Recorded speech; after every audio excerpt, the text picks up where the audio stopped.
And also something I use a lot: statistics. Pretty much shows all your statistics. Can't talk. Statistics. There we go. Your statistics. Never mind. Give up. All your S. There we go. All your S things on here and stuff for everything. Your battles participated, victories, defeats. This, like it says, overall for everything. Like battle performance experience. You also click on individual tanks for your stats for that individual tank. It also shows your overall awards up here. Yes, I'm very well decorated. See here. Like it says, overall, or you can select a tank. It shows forwards you got for that tank. So there's that. Mine does already. If I did, I forgot. I'm gonna pull it up again. You have tech tree. This shows your tech tree for everything in Germany, USSR or Russia, and USA.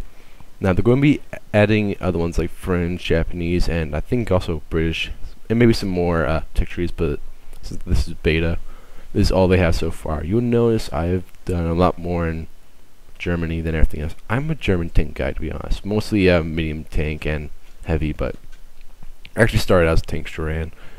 I'll go into depth for each tank class because there are tank destroyers, light tanks, medium tanks, heavy tanks, and SPGs or RDE, if you want to call them that way.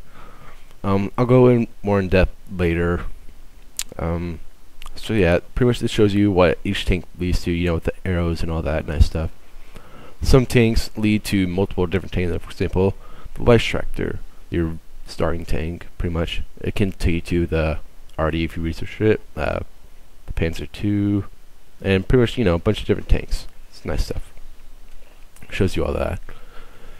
And yeah, pretty much you also notice that the German tank tree is much more diversified. If you're going down one route, let's say you start just going down this line, you would notice at multiple points you can switch off to different branches. You can switch classes and all that in multiple different places. USSR and Germany USSR and USA don't have that nearly as much. So if you're first starting out and when you start down, you're not unsure of what class you want to go with, you just go down one and can usually switch over to different one very easily without having to start all over again from like tier 2 and everything.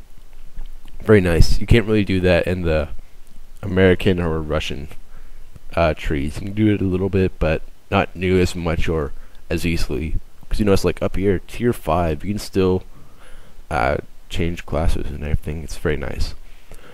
So there's that about the tech tree. Let's see here. What have I covered yet? Oh, up here. Well, most important thing: the different type of battles. Yeah, this is beta. I think there's probably gonna be more stuff later, but pretty. What you got standard battle, create platoon, training battles, tank companies, and special battles. I've only used special battle like twice and stuff, and that was for Earl Steel. I'm not gonna explain that much. I don't really know how it works, but yeah. Tank companies, pretty much. Well, I'll get to that later. Standard battle or random battle. Pretty much, it just starts out with you got 15 players on each team. They're randomly selected and everything. It could be some random person in Australia for all you know. And the only way that happens is if they're playing on the North American server. It has happened. Actually, the first person to get on my friends list was Australian. So there's that. Then you have create platoon. To do this, you have to have premium, which is one of the things that, one of the bonuses of having a premium account. So you can make a platoon. Pretty much what making a platoon does that you can invite 2 people to join you, and you guys will go into the same battle. It's good for playing with your friends and stuff, if you don't want to play with random people. And let's see here. What was that for terrible? Anyway, you have training battles. Pretty much what that means is it's kind of ordered. Let's see here. I'm just going to randomly select one. Tempted to do this one, but I won't. Actually, I won't, because I might get pulled into something I don't want to get pulled into. Pretty much you can select one of these, and you'll see a screen like Here, I'll enter one. You see something like this pretty much. Wait, get out of that quickly before I get pulled into a battle. So pretty much you'd see something like that, and pretty much the person creating will organize the teams and arrange people, put whoever whatever team they won, all that good stuff. Also another nice thing about is that if you enter a room and stuff and you need to change tanks, just select garage and then select your tank. Just go back up here and select train battle again. It'll take you back to the training room, because you can do that, which is much nicer, instead of going to the training room. They're like, oh, I need to change my tank, exit room, change tank, go back to training battle, find the room again, or more annoyingly, make the guy resend you an invite. It's very frustrating for everyone. So remember to do that. So there's that on training battles. And let's see here. Also, the thing about training battles is that the guy in charge, as well as being able to set the teams, he can also choose what map you play on, how long the battle is, and also another nice thing, general voice chat. Pretty much that means that you can hold down your voice activation key thingy. The standard one is Q. Pretty much you can hold down to that, and if you have a mic or some kind of built-in mic on your computer, everybody will be able to hear you. It's very nice. So there's that. Also in platoons, you can hold down the mic key and your platoon members will be able to hear you as well. You can do that in random battle, but the only people that will be able to hear you are your platoon members. So there's that. And also, the thing about training battles is that you can go into them and pretty much you won't get anything from them except for, playing experience. You won't get any gold, and when I say gold, I mean like silver gold, or experience for research and stuff. And you won't have to pay for much stuff. One thing you have to pay for training battles is your shells and consumables you may or may not use. You don't have to pay for tank repairs, but still you will lose money unless you do absolutely nothing in there.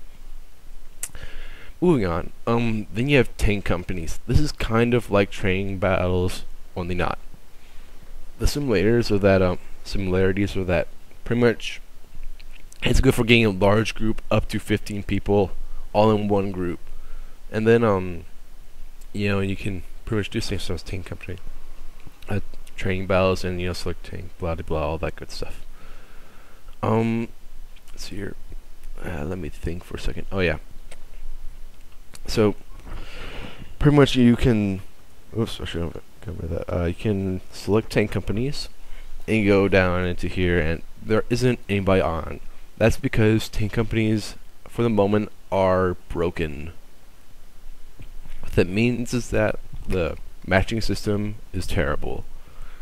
I'm not really going to go into that much. If you really want to know about it, just go on the forums. You'll hear stuff about it. Woohoo. Anyway, excuse me. I've been hearing from the devs that they're planning on fixing the matchmaking stuff eventually, but gotta wait for it to happen. So anyway, normally there'd be different tank companies listed on here. You can select one and select join, all that good stuff. And then today you're in a tank company. Let's see here, and then yeah, that's pretty much all I have to say on it. I don't have much experience with tank companies. I've only done it like twice, and we had a full team and stuff. Like 15 people, all on their own tank and everything.